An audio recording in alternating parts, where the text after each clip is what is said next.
Et dans cette crise, après Emmanuel Macron la semaine dernière, c'est au tour d'Olaf Scholz de jouer les diplomates. Le chancelier allemand est arrivé à Kiev, vous le voyez. Il doit aller demain à Moscou. Olaf Scholz qui a réclamé dans un tweet à la Russie des signes immédiats de désescalade. Et on en parle avec vous, Paul Maurice. Merci à vous d'être avec nous sur le plateau de TV5 Monde. Vous êtes chercheur au comité d'études des relations franco-allemandes. On a vu donc la visite d'Emmanuel Macron la semaine dernière n'avait pas beaucoup servi. Moscou jouant juste après la provocation par des manœuvres militaires avec le Bélarus. Comment Olaf Scholz peut-il faire la différence ? Mais tout simplement en allant en Russie. Parce que ces dernières semaines, on ne voyait pas trop où était Olaf Scholz et on lui reprochait d'être plutôt favorable à la Russie. Le fait de se rendre en Ukraine puis en Russie, ça montre que l'Allemagne se positionne du côté des Européens. On l'a vu dans l'appel conjoint d'Emmanuel Macron et Olaf Scholz samedi dernier, qu'ils ont une vraie volonté d'avancer ensemble. Et donc pour la Russie, c'est peut-être un atout qui se perd, la présence d'Olaf Scholz comme Européen à Moscou, c'est-à-dire l'atout, le maillon faible, comme on l'appelait, de la politique russe envers l'Europe. Quels peuvent être les arguments du chancelier allemand là face à Vladimir Poutine ? Alors, le principal argument qu'on pourrait avancer, c'est celui qu'on avance en ce moment, c'est l'argument économique et notamment celui du gazoduc Nord Stream 2.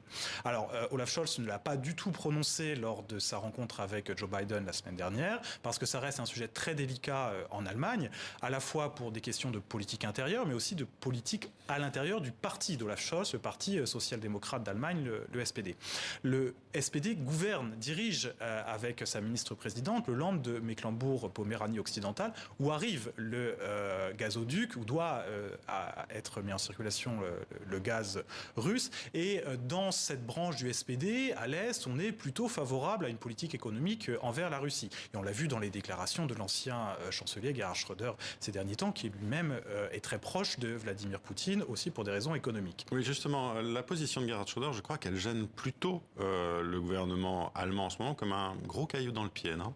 Effectivement, c'est d'ailleurs pour ça qu'Olaf Scholz a dit à la télévision aux États-Unis que ce n'est pas Gerhard Schröder qui dirige le gouvernement allemand, que c'est lui-même, et que Gerhard Schröder n'intervenait pas au titre officiel d'ancien chancelier, mais comme personne privée.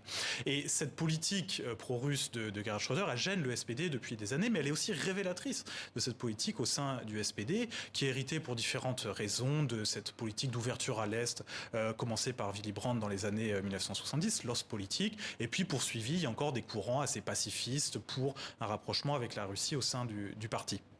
Voilà, Scholz, on l'a évoqué avec vous il y a quelques instants. Est-ce qu'il n'est pas discrédité malgré tout avant cette mission diplomatique, malgré les efforts qu'il a fournis ? L'ambassadeur ukrainien à Berlin, Andrij Melnik, l'a invité à ôter, je cite, ses lunettes russes. Quelle est la position claire de l'Allemagne face à la Russie ? Est-ce qu'il va justement jouer l'Européen, Olaf Scholz, pur et dur, ou est-ce qu'il va jouer peut-être sur les deux tableaux malgré tout ? Est-ce qu'il va essayer ça ? Alors, il y aura toujours le doute qu'il essaie de maintenir les intérêts allemands.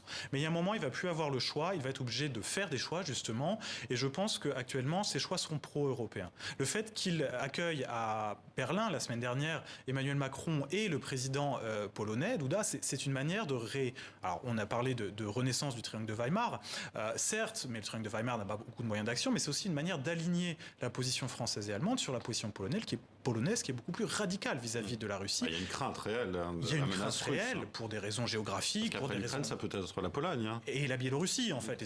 Les Polonais voient dans la Biélorussie aussi une forme de situation qui pourrait être celle des Polonais. Et puis, il y a aussi tout le passif historique de la Pologne. Et donc, c'est aussi une manière pour Olaf Scholz de montrer aux Russes qu'il est aussi solidaire des Polonais. On l'a vu aussi dans les déclarations sur l'OTAN d'Emmanuel Macron, que cette politique pourrait rapprocher Scholz de ses partenaires européens. En tout cas, on peut l'espérer. Alors, il y a un sondage qui est rappelé par le correspondant du Figaro à Berlin dans un article justement sur cette mission diplomatique de Olaf Scholz.